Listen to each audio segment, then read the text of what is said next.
So here are part two of the section 7.1 notes, talking about the calculus of what we call the transcendental functions. Transcendental functions are just functions that have to do with e and pi. Those are both called transcendental numbers. You can look that up, maybe do a little research on that if you'd like. The basic property that we're going to be dealing with today is that if you have y is equal to the natural log of f of x, then the derivative of the natural log of f of x is the derivative of the argument to the natural log function divided by that function. Okay, let's take a look at that in practice. So in this example, we're looking for y prime or dy dx. So dy dx is equal to the derivative of the argument. The derivative of x squared plus 1 is 2x. And then just divide by the original function, that's x squared plus 1. Box that and you are done. Okay. The derivative of y equals x plus the natural log of x would be y prime is equal to the derivative of x is still 1. And then plus, now the derivative of the natural log of x. It's the derivative of the argument. The derivative of x is 1 divided by the argument. That's 1 plus 1 over x then is your answer. So box that and you are done. Okay. All of the calculus that you already know still applies.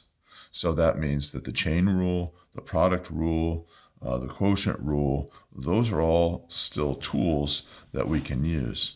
So here we're looking at the product rule because we're multiplying two functions. We're multiplying the function y equals x and the function y equals the natural log of x. So we're going to be applying the product rule here. So y prime is equal to the first one times the derivative of the second. As we've seen in this problem, the derivative of the natural log of x is 1 over x.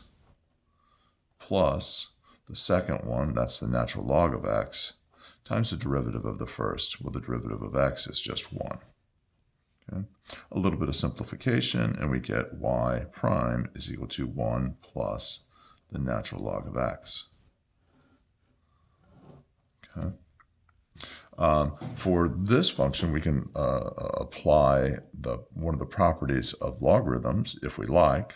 We can say that y is equal to, take this 3 and write it out in front, so 3 natural log of x, so that y prime is equal to 3 times, now the derivative of the natural log is 1 over x. So I would just write that as y prime is equal to 3 over x, like so. Okay. Now you're probably wondering, well, if I forget this property, will I still be able to get the correct answer? And the answer is yes. You don't have to do this little bit of algebra first. And notice we did algebra. And when we did the algebra, we kept our notation. So we said y equals and y equals because we hadn't done any calculus from this step to this step. So now, if I say I don't remember that property, and we just do this basic rule here of how to find the derivative of the natural log, then if we go right to the calculus and say y prime is equal to the derivative of the argument, that's going to be 3x squared, divided by the argument, that's x cubed. Then y prime, if we cancel the x squareds, we get y prime is equal to 3 over x again, which is the same answer that we got using the property of logarithms. So all is right in the mathematics world. So here, the argument isn't being cubed in this example. The whole thing is being cubed. So that should remind you of the chain rule. So in this case, we say y prime is equal to, now what's the derivative of blah cubed? It's 3 blah squared times the derivative of the thing that's being raised to a power.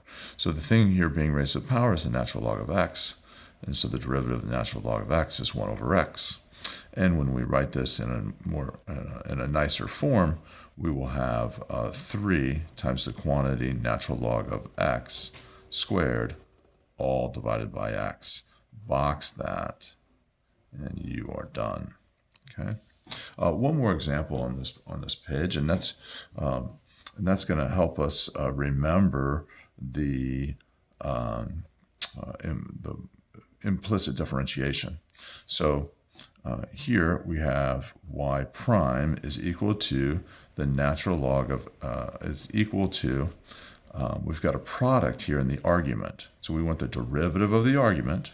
So that's going to be the first one times the derivative of the second plus the second one, not the derivative, just the second one, times the derivative of the first, and that's just 1, all divided by the argument.